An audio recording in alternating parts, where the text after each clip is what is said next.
Every Kenyan is asking. The Auditor General has submitted a report to Parliament about the Social Health Authority procurement of systems. The amounts of money involved are crazy. 104 billion Kenya shillings. In your report, you have listed a litany of transgressions of the law, the Constitution, the Procurement Act, the PFM Act. You have said management was in breach of law. In several instances, you've said it almost 10 times. What these commentators on Radio in the Morning were asking, now that the Auditor General has said management is in breach of law, we are waiting for Parliament to go and whitewash the report. OAG, I can assure you that if that report is to come before this committee, we are not going to whitewash it. If you have gone to the ground, you have asked for documents, and you have found that 104 billion was spent on a specially permitted procurement procedure, which is contrary to the Constitution of Kenya.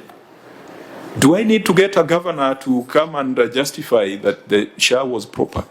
And yet you are the one with the constitutional mandate to tell us whether resources have been used lawfully and efficiently. And so we must have this conversation. Once the Auditor General has said that the procurement of 104 billion of systems under SHA violated Article 227 of the Constitution of Kenya, violated the Procurement and Assets Disposal Act, violated the PFM Act, was not value for money. There were clauses and provisions in there that were not competitive.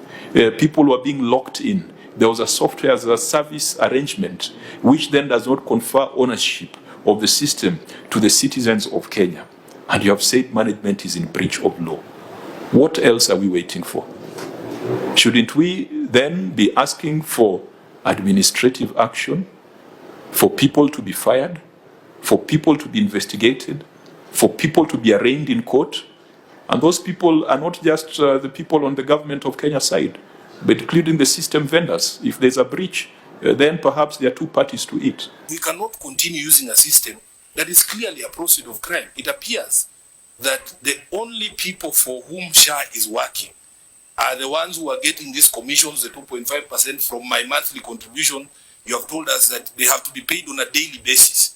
And yet the facilities themselves do not get similar treatment when they ask for reimbursements for their claims, Madam OAG. So can we, with finality, say something? Can we take drastic action? Because some of us do not mind being a bit rash if we are going to do something that is in the best interest of the country. Can we agree before this committee that we want to terminate that contract, and what are going to be the consequences? Because you can't continue to allow people to enjoy proceeds of crime.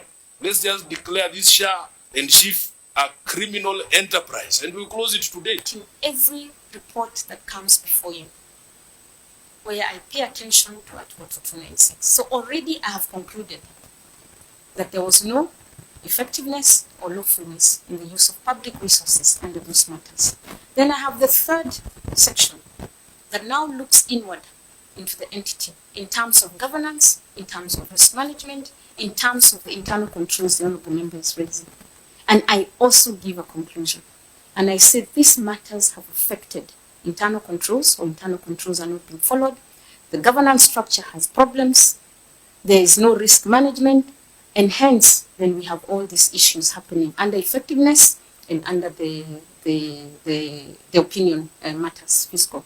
So my report is very clear on that I have already pronounced myself on the issues that were not lawful and that were not effective.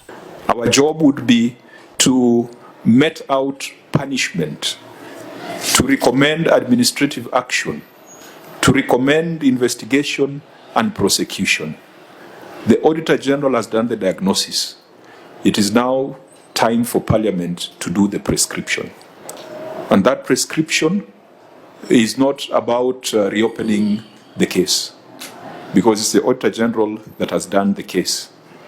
The role of Parliament now is to prescribe, and to prescribe the stiffest punishment, even if it means discontinuation of the system, debarment of the service providers, investigation and prosecution of accounting officers, striking off the professionals from their professional bodies, the procurement professionals, the legal professionals, the accountants. I think that's what you're saying, that now that is the job of Parliament, to do the prescription. You have told us the patient is sick. We are now the ones to prescribe. And I hope that the National Assembly and all the various committees can speak in the same language to provide hope to the country that these big issues you have raised regarding 104 billion Kenya shillings is not going to get lost in the mud of political